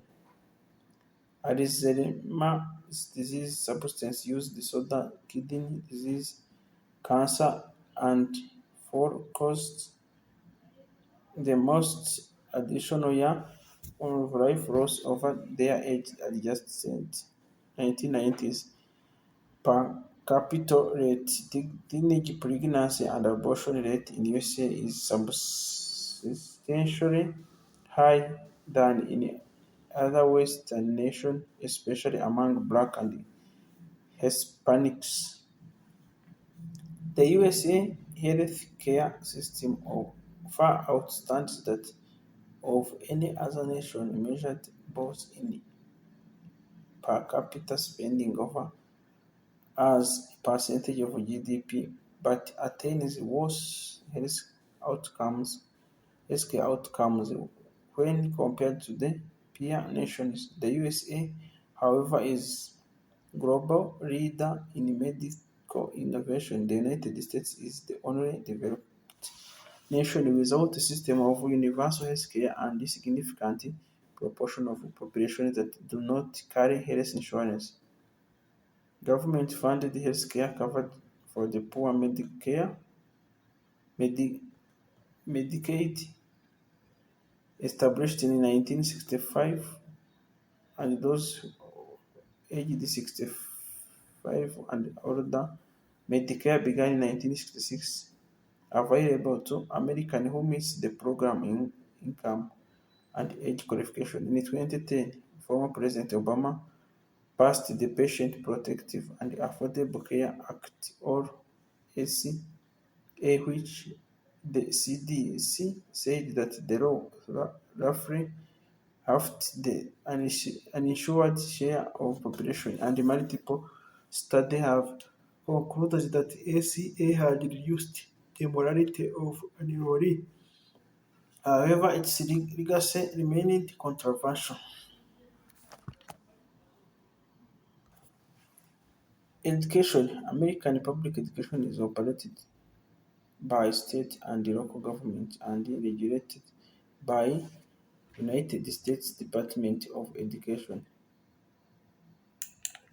through restriction of federal grants. In most states, children are required to attend school from age of 5 or 6, beginning with kindergarten or first grade until they turn 18, generally bringing them through 12th grade, the end of high school.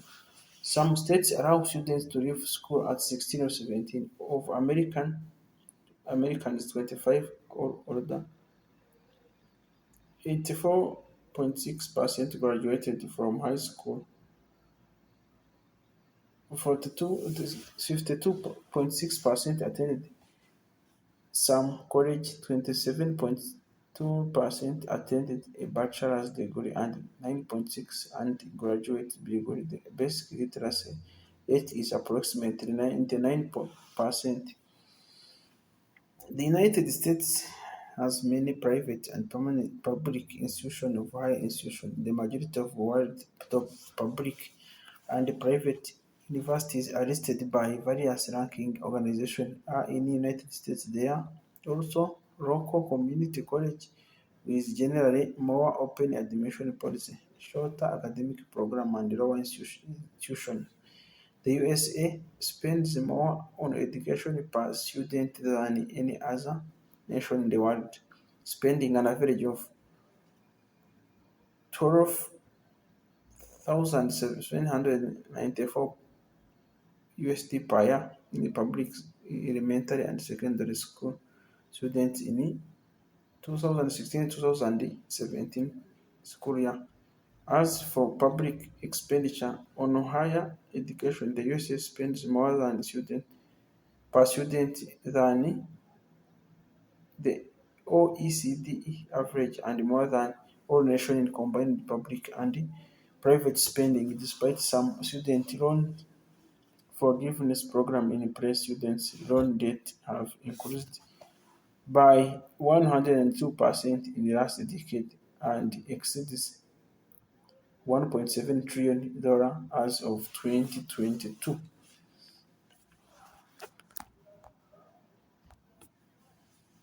Culture and society.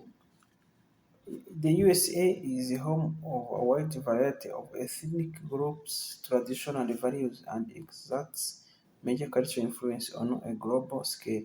Aside from the Native American, Native Hawaiian, and Native Alaskan population, nearly all American or their ancestral immigrants or were imported as slaves within the past 5 centuries. Mainstream American culture is Western culture largely derived from tradition of European immigrants with influence from many other sources, such as traditional brought by slaves from Africa. More recent immigration from Asia and especially Latin America has added to the cultural mix that have been described as homogenizing merit spots and heterogeneous salad bowl with immigrants contribute to and often assimilating into mainstream American culture. Nevertheless, there is a high degree of social inequality related to race and wealth. Americans have traditionally been characterized by strong work ethic, competitiveness, and individualism, as well as unifying belief in an American creed, emphasizing liberty, social equity, poverty right, democracy, equality under the law, and preference for limited government. Americans are extremely charitable by global standards, according to 2016 study by Charities Aid Foundation. America donated 1.44% of total GDP to charity, the highest in the world by a large margin.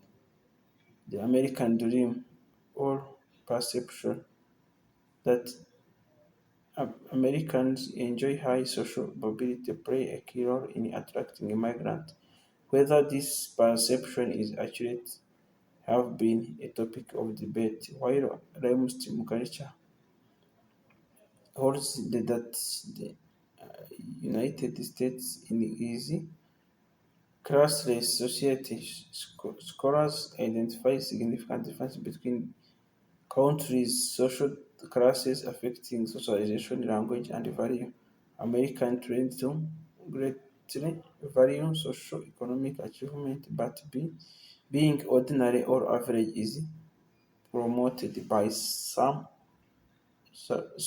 as a noble condition. Literature and visual arts in 18th and early 19th century, American art and literature took most of their cue from Europe, contributing to the Western culture. Writers such as Washington Irving, Nathaniel Hawthorne, Edgar Allan Poe, and Henry David Thoreau established a distinctive American literary voice by the middle of 19th century. Mark Twain and poet White were major figures in the century's second half. Emily Dickinson, virtually unknown during her lifetime, is recognized as essential American poet, a work seen as capturing fundamental aspects of national experience and character such as Herman Melville, Moby Dick, 1851, Twain, The Adventure of Huckleberry Finn, 1885, Scott Fitzgerald the Greater Gatsby 1925, and Harper Lee To Kill a Mockingbird 1960 may be dubbed the Great American Novel.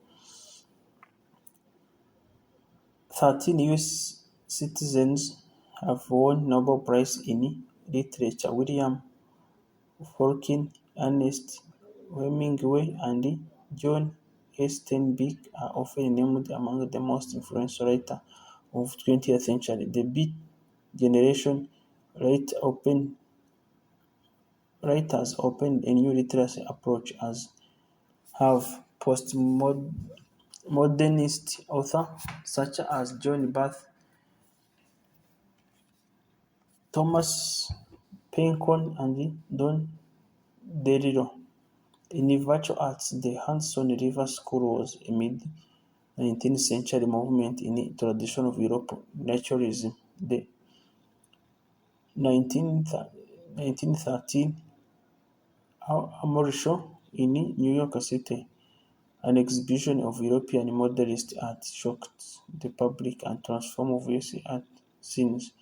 George O'Keeffe, Marsden Hayter, and others experimented with new individualist style. Major artistic movements such as abstract expressionism of Jackson Pollock and Willie DeCorin and pop art of Andy Warhol or Roy Lichtenstein developed large in the United States. The tide of modernist and then postmodernism had brought fame to American architects such as Frank Lloyd Wright, Philip Jensen, and Frank Gehry.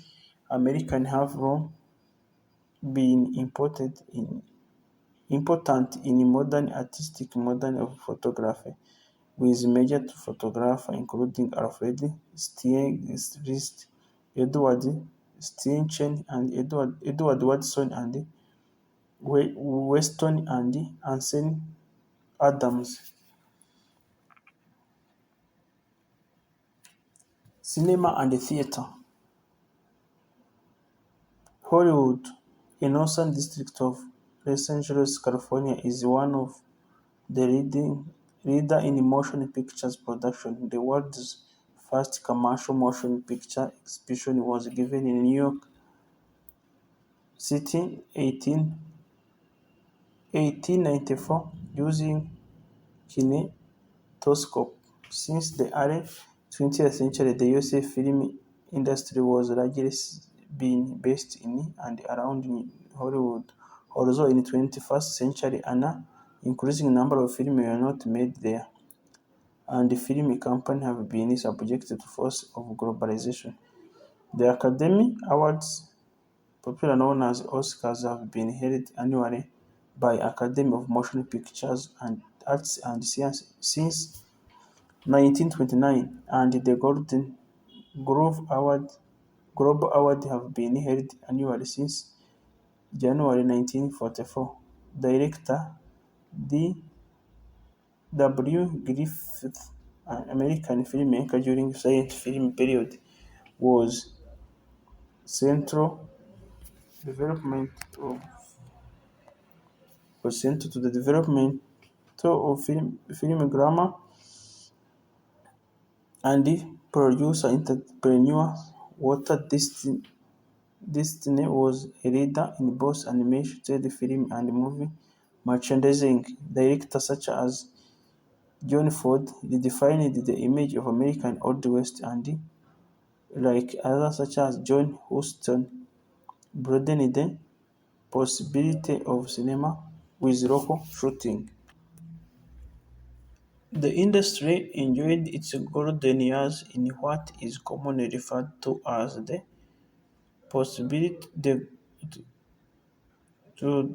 golden age of Hollywood, from the early sound period until the early 1960s, with screen actors such as Johnny John Wayne and Marilyn Monroe became iconic figures in 1970s. New Hollywood or the Hollywood Renaissance was defined by Guerrilla film influenced by French and Italian realistic picture of the post-war period.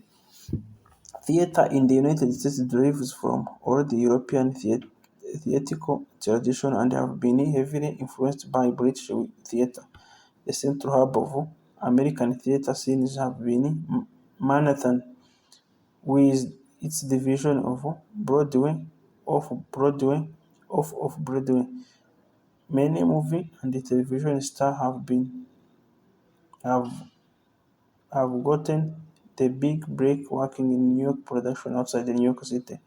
Many cities have professional regional or residency theater company that produce their own season, with some work being produced regionally with the hopes of eventually moving to New York. The biggest budget theatrical production are musical. U.S.A. theater also have an active community theater culture which rely mainly on local volunteers who may be who may not be actively pursuing a theatrical career. Music. American folk music encompassed numerous music genres various known as traditional music, traditional folk music, contemporary folk music, or root music. Many traditional songs have been sung within the same family or folk group for generations, and sometimes trace back to such origins as British Illusory, mainland Europe or Africa. Among American earliest composer was a man named William Billings, who, born in Boston, composed patriotic rhythm in 1770s. Billings was a part of first New England school who dominated American music during its earlier stages. Anthony Henrich was the most prominent composer before Civil War. From the mid to late 80s, 18th century, John Philip Sousa of the late Romantic era composed numerous military songs, particularly marches, and is regarded as one of the American greatest composers. The rhythmic and lyrical style of African American music have significantly influenced American music at large, distinguished it from European and American traditions. Elements from folk idioms such as blues and what is known as old-time music were adopted and transformed into popular genre with global audience. Jazz was developed by innovators such as Louis Armstrong and Duke Ellington earlier in the 20th century. Country music developed in 1920s and rhythm and blues in 1940s. In recent hip-hop had become popular with artists of 1990s such as Tupac Shakur, Nas, Eminem as pioneer, and artists such as Kanye West, Kendrick Lamar, Lil Wayne, and Nicki Minaj continuing its popularity into 2010s and 2020s. Elvis Presley and Chuck Berry were among the pioneers of rock and roll in the mid-1950s. Rock bands such as Metallica, The Eagles, and Aerosmith are among the highest grossing in worldwide sales. In the 1960s, Bob Dylan emerged from folk revival to become one of the America's most celebrated songwriter. Songwriters. Mid-20th century American pop stars such as Bing Crosby, Frank Sinatra, and Elvis Presley became global celebrities as having artists in the late 20th century such as Michael Jackson, Prince, Madonna, Whitney Houston, and Mariah Carey.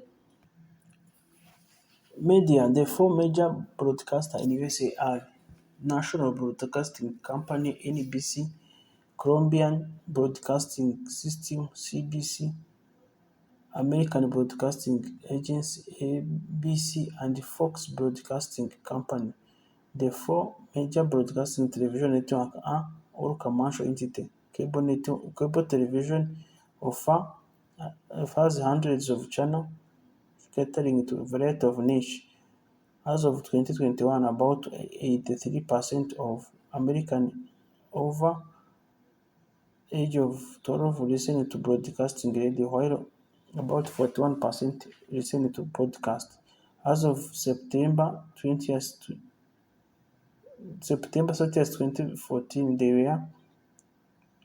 one there were 15,433 licensed full power radio stations in USA, according to USA Federal Communication Commission. Much of public radio broadcasting is supplied by NPR Incorporated in February 1870 under Public Broadcasting Act of 1967.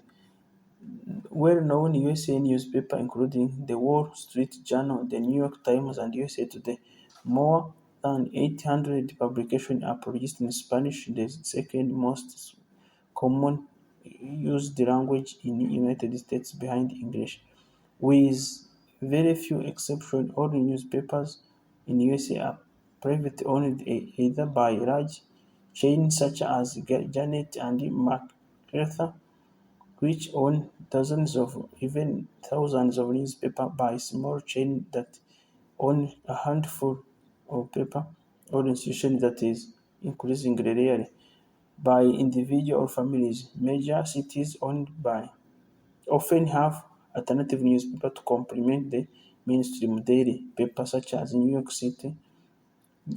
City's Village Voice or Los Angeles LA Weekly. The five most popular websites used in USA are Google, YouTube, Amazon, Yahoo, and Facebook. Area settlers area settlers were introduced by Native Americans such as indigenous non-European food as turkey, sweet potato, corn, squash, and maple syrups. They and later immigrants combined this with foods they have known such as wheat flour, beef, and milk to create distinctive American cuisine. Homegrown food are part of shared national menu on one of America's most popular holidays, Thanksgiving, when many Americans may make or purchase traditional food to celebrate their occasions. The American fast food industry, the world's largest, pioneered the drive-through format in the 1940s, characterized by American dishes such as apple pie, fried chicken, dog nuts, French fries, macaroni and cheese, ice cream, pizza, hamburgers, and hot dogs delivered from replies of various immigrant Mexican dishes such as burritos and tacos, and paste dish freely adopted from Italian sauce and widely consumed. The American drinks three times as much as coffee as the marketing by U.S.A. industry largely responsible for making orange juice and milk standard breakfast beverages. Sports. The most popular sports in USA are American football, basketball, baseball, and ice hockey, while most major USA sports such as baseball and American football have evolved out of European practice. Basketball, volleyball, skateboarding, and snowboarding are American inventions, some of which have become popular worldwide.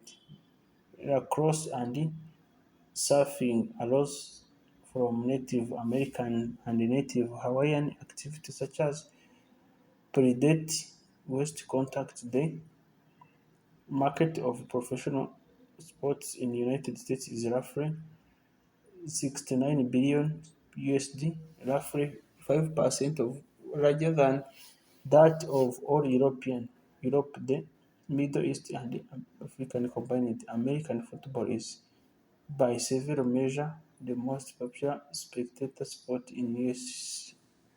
The National Football League has the highest average attendance of any sports league in the world, and the Super Bowl is watched by tens of millions globally. Baseball have been regarded as the USA national sport since the late 19th century. The Major League Baseball being the top league, and the basketball and ice hockey are the country next to the most popular professional team sport, with the top league being the National Basketball Association and the National Hockey League. The most watched individual sports in the USA are golf and auto racing, particularly NASCAR and IndyCar. 8 Olympic Games have been placed in the USA. The 1904 Summer Olympics in St. Louis, Missouri were the first ever Olympic Games held outside Europe. The Olympic Games will be held in USA for a ninth time when Los Angeles hosts 2028 Summer Olympics.